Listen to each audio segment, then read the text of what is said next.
Bueno, vamos a continuar entonces con nuestro bloque de anatomía de generalidades. Entonces ahora vamos a hablar del sistema muscular. Vamos a tratar aspectos generales de estructura y funcionamiento. Mi nombre es Greta Irace.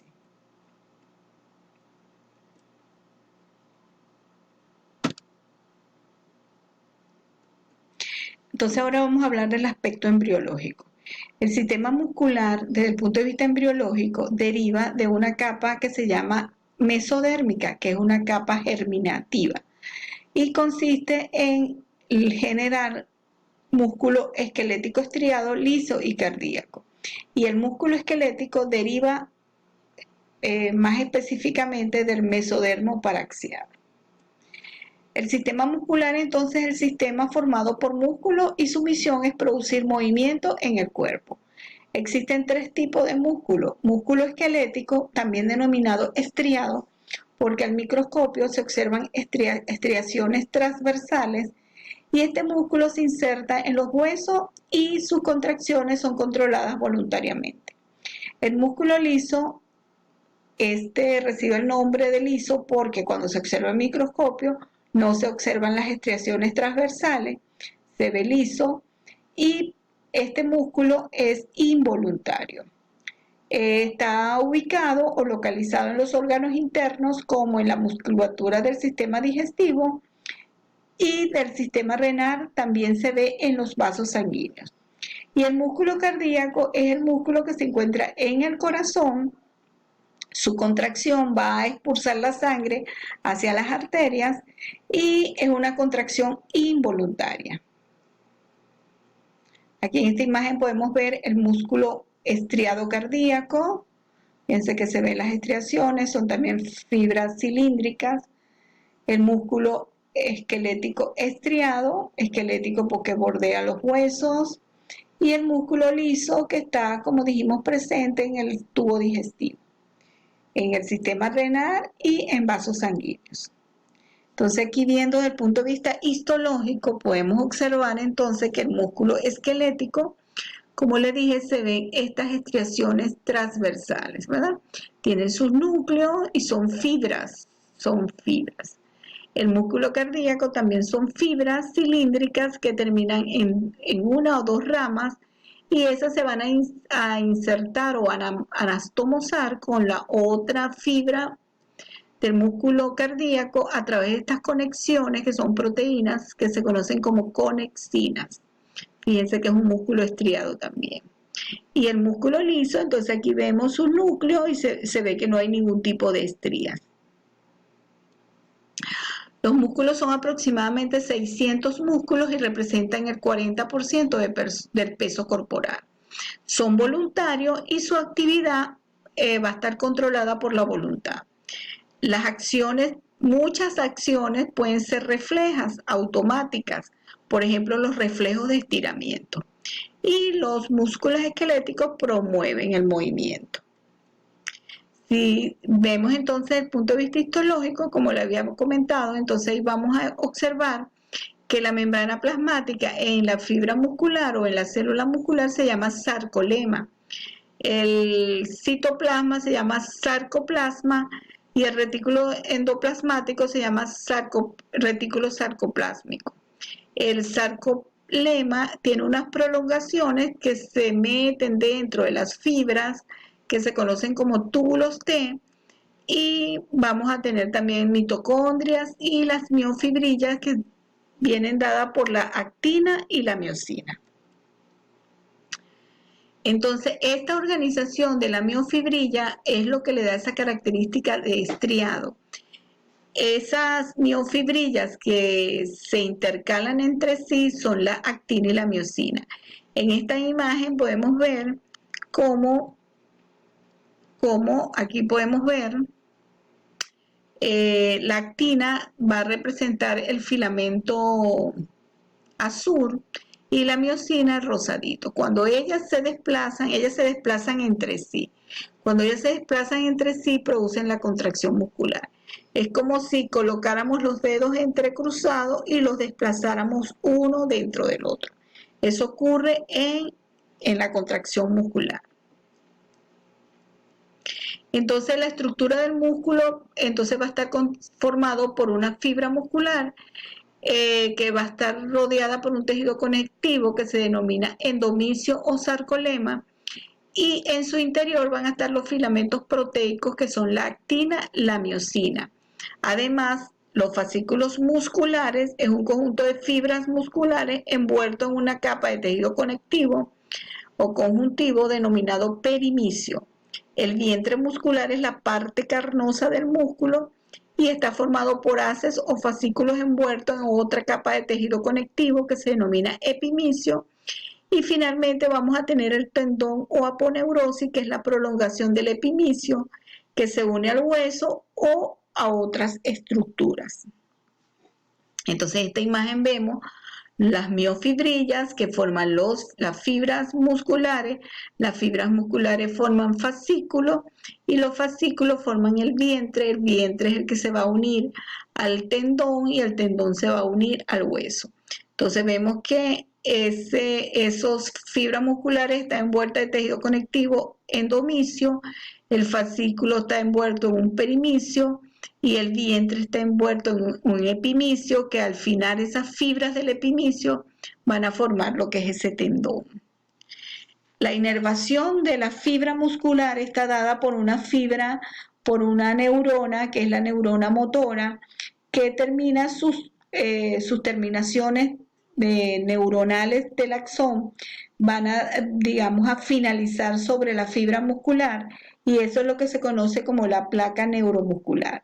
Entonces, la placa neuromuscular es el área de cada fibra muscular donde llega la terminación nerviosa. Entonces, si hacemos aquí una ampliación, podemos ver, esta es la fibra, ¿ves? Esta es la neurona que están haciendo tiene su origen en el asta anterior de la médula espinal. Este es un corte transversal de la médula. Y aquí se ven las neuronas, aquí están los cuerpos neuronales, y estos serían sus axones. El final del axón va a reposar sobre esta fibra muscular, y eso es lo que se conoce como la placa neuromuscular. Esa placa neuromuscular, como dijimos, se sitúa en la fibra muscular, y esta terminal de esa fibra nerviosa es lo que se conoce como el pie o la ampolla presináptica. Esta ampolla presináptica está llena de vesículas, las cuales contienen en su interior gránulos, que son los que se conocen como neurotransmisores.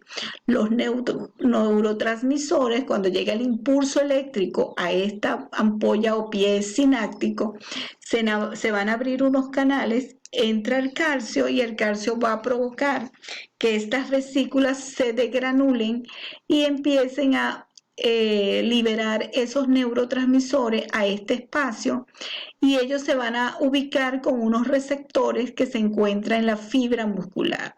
Cuando estos receptores, los neurotransmisores, se unen a los receptores, va a provocar entonces que el impulso eléctrico que venía de la fibra nerviosa pase ahora a la fibra muscular y se produzca de esta forma la contracción muscular. Entonces, lo que les dije, el impulso nervioso llega por la neurona motora de la médula espinal, y allí se inicia el impulso para que contraiga simultáneamente todas las fibras musculares. Entonces, este músculo está relajado, y cuando este músculo se contrae, que se produce la transmisión de ese impulso nervioso, eso va a ocasionar que los filamentos de actina y miosina se desplacen entre sí y produzcan el acortamiento del músculo, que no es más que la contracción muscular. Entonces, esto sería la unidad motora, ¿verdad? Que es la fibra nerviosa con la fibra muscular. Y esta unidad es lo que va a ocasionar el movimiento. Entonces, los músculos están insertados en su parte, o sea, tienen dos tipos de inserción, superior e inferior, generalmente. Una que está en la parte superior y otra que está en la parte inferior. Cuando esa inserción se hace a través de una estructura alargada, más o menos circular, se denomina entonces tendón, ¿ok? Entonces tenemos, por ejemplo, el tendón de Aquiles, el tendón del bíceps braquial. En cambio, cuando esa inserción no se hace a través de esa estructura llamada tendón, se hace a través de una estructura aplanada y extensa que se denomina aponeurosis, como es el caso de los músculos rectos anteriores, el trapecio y el dorsal ancho, que se insertan a través de una banda aponeurótica. Entonces los músculos se clasifican en largos, planos, orbiculares, triangulares y esfinterianos según su forma, ¿ok? Entonces tenemos los largos, planos, triangulares, esfinterianos y orbiculares. También se clasifican según su función en agonista los que realizan la función principal del movimiento, que sería la contracción, y mientras unos se contraen, otros se tienen que relajar. Entonces los que se relajan se llaman antagonistas al movimiento. Hay otros que ayudan a los agonistas, que se llaman sinergistas, y hay otros que estabilizan la articulación, que se conocen como estabilizadores. Entonces aquí tenemos una imagen donde tenemos entonces un músculo agonista, que en este caso se está contrayendo el bíceps braquial, y entonces el tríceps braquial sería el antagonista, porque cuando este se contrae, este se relaja. Entonces también los músculos se clasifican según la extensión o digamos los diversos movimientos que puede realizar. Entonces tenemos que por su acción los músculos se denominan flexores o extensores cuando acercan o alejan dos partes de un miembro. Por ejemplo, el brazo, antebrazo. En abductor y aductor, cuando acercan o alejan partes de un cuerpo con respecto a un eje.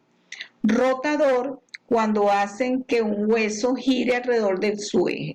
Y esfinterianos, que se encargan de la apertura o cierre del orificio corporal. También tenemos músculos que rotan, sobre todo el miembro superior, en posición supina, cuando la palma está hacia arriba, o en posición prona, cuando la palma está hacia abajo.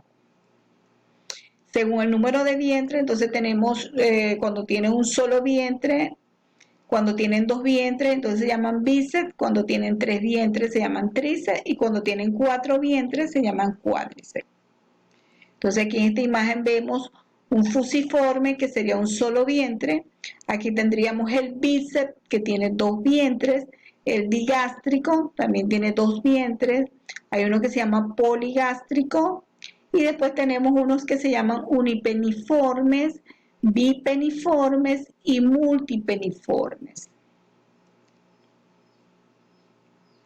Hay algunos aspectos que tenemos que conocer, sobre todo aspectos que tienen que ver con la funcionabilidad. Por ejemplo, cuando hablamos de tono muscular, estamos diciendo que es la resistencia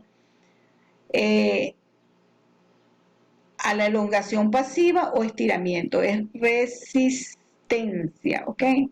Es un mecanismo reflejo que tiene lugar en la médula espinal y que regula el equilibrio entre centros inhibidores y centros facilitadores.